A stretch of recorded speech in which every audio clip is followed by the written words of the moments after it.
എല്ലാവർക്കും ദീപ്താസ് കിച്ചണിലേക്ക് സ്വാഗതം. ഇന്നത്തെ എൻ്റെ റെസിപ്പി നമുക്ക് വളരെ എളുപ്പത്തിൽ തന്നെ തയ്യാറാക്കാൻ പറ്റിയിട്ടുള്ള ഒരു 4 മണി പലഹാരമാണ്. കുറച്ച് ഗോതമ്പ് പൊടിയും പിന്നെ പഴവും ഉണ്ടെങ്കിൽ വളരെ എളുപ്പത്തിൽ തന്നെ നമുക്ക് ഈ ഒരു റെസിപ്പി തയ്യാറാക്കാനായിട്ട് പറ്റും.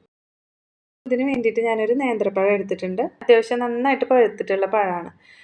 ഇതില്ലെങ്കിൽ നിങ്ങൾ ചെറുപഴമാണെങ്കിൽ എടുക്കാം. 2-3 ചെറുപഴം എടുത്താലും മതി.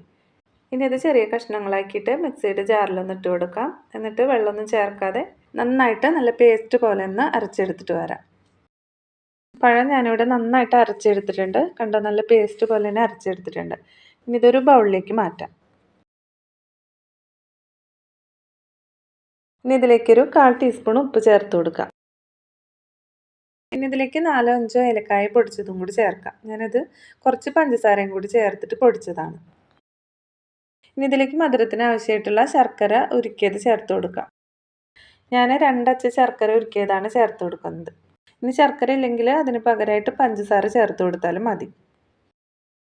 ഇനി പഴവും ശർക്കരയൊക്കെ കൂടിയിട്ട് നന്നായിട്ടൊന്ന് മിക്സ് ചെയ്തെടുക്കണം.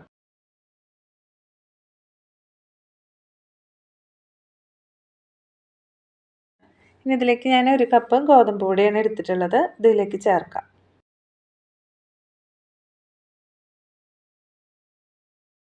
ഇനി ഇതിലേക്ക് നമ്മൾ ആവശ്യത്തിനുള്ള വെള്ളം ഒഴിച്ചു കൊടുക്കണം. ഇപ്പോൾ ഇത് നല്ല കട്ടിയായിട്ടാണ് ഇരിക്കുന്നത്. കുറേശ്ശെയായിട്ട് വേണം വെള്ളം ഒഴിച്ചു കൊടുക്കാനായിട്ട്. നന്നായിട്ട് ലൂസായിട്ട് പോരുത്. കണ്ട ഈ ഒരു പാകത്തിൽ വേണം ഇരിക്കാനായിട്ട്.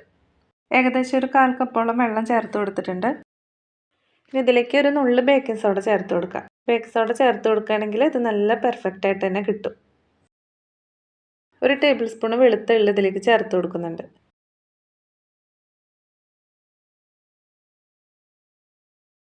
അപ്പോൾ ഈ ഒരു സമയമാകുമ്പോഴേക്കും ഞാൻ കുറച്ച് സൺഫ്ലവർ ഓയിൽ ഒരു ചീനച്ചട്ടിയിൽ നന്നായിട്ട് ചൂടാവാനായിട്ട് വെച്ചിട്ടുണ്ടായിരുന്നു. അപ്പോൾ ഇത് നന്നായിട്ട് ചൂടായിട്ടുണ്ട്. ഇനി ഈ ഒരു മാവിൽ നിന്ന് കുറേശ്ശെയായിട്ട് എടുത്തിട്ട് ഇതുപോലെ അങ്ങ് ഇട്ട് കൊടുത്താൽ മതി. അപ്പോൾ ഇതെല്ലാതും ഇട്ട് കൊടുത്തു കഴിഞ്ഞാൽ തീ ഒരു മീഡിയം ഫ്ലെയിമിലാക്കി വയ്ക്കാം. എന്നാലേ ഇതിൻ്റെ ഉള്ളൊക്കെ നന്നായിട്ട് വെന്ത് കിട്ടുള്ളൂ.